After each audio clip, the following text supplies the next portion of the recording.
Modern clinical practice is buried in fragmented patient data, a chaotic storm of information physicians must constantly navigate. Right now, the standard approach to integrating artificial intelligence into healthcare treats it as a passive query system. We treat it like a chatbot, an interface designed exclusively to generate a single text response to a direct human prompt.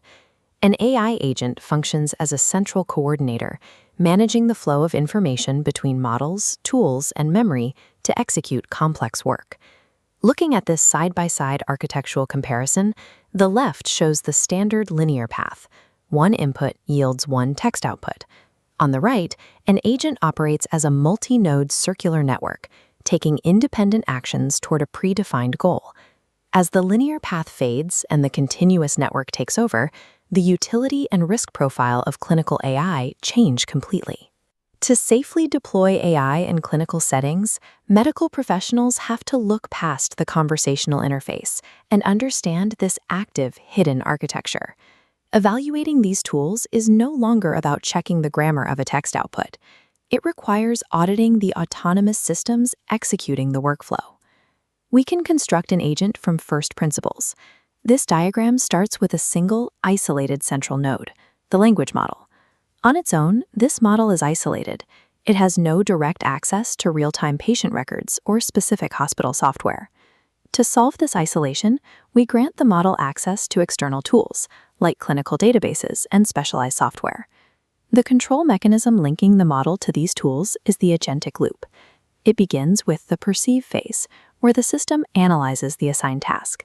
Next is the plan phase.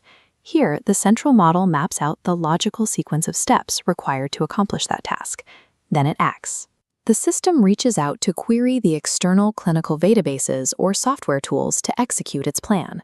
Finally, in the observe phase, the model evaluates the results of that action and updates its internal state. This exact sequence repeats continuously. The agent loops through these phases over and over to break down and execute complex, multi-step tasks independently. This perceive, plan, act, observe cycle is the specific engine that turns a static language model into an active clinical agent.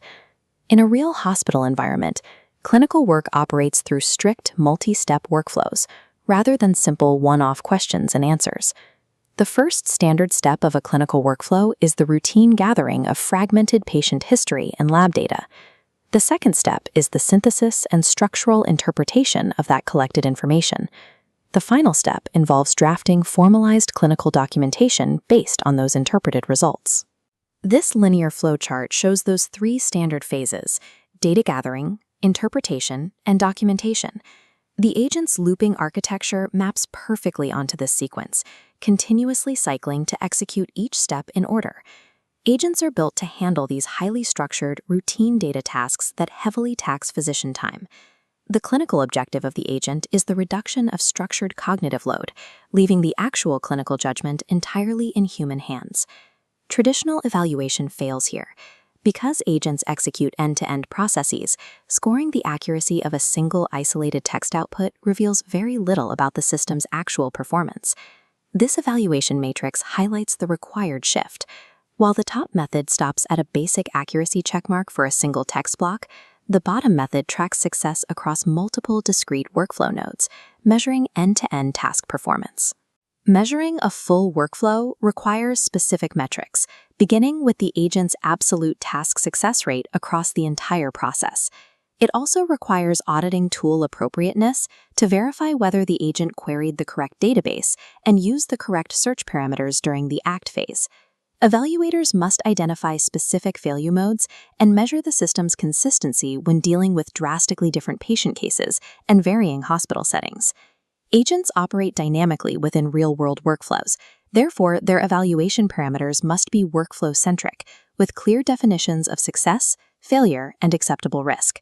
The sequential loop gives the agent its capability, but it also creates its most critical vulnerability. The primary points of failure occur when the agent relies on poor data quality during a tool query or generates an internal hallucination during the planning phase. Looking back at the circular loop, an isolated error can occur precisely at the act stage. This happens when the system retrieves incorrect information from an external tool. This triggers error propagation. The incorrect data is carried forward into the observe phase, where the agent logs it as a factual observation.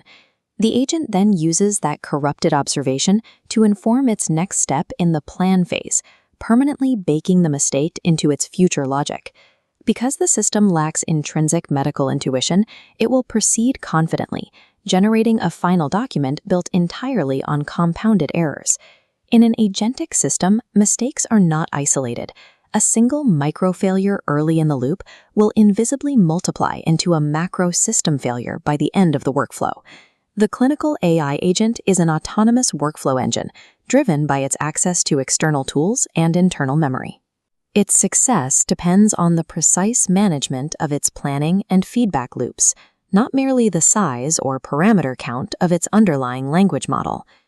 Because these AI systems appear highly capable, they introduce a severe behavioral risk for medical professionals: human over-reliance. This outlines the definitive deployment rule. The system's generated output must halt at an impenetrable gate. The agent acts strictly as an assistive system. Active clinician oversight must serve as the final barrier before any clinical action is taken. AI agents will streamline the administrative burden of healthcare, but the ultimate responsibility for clinical truth remains permanently with the physician.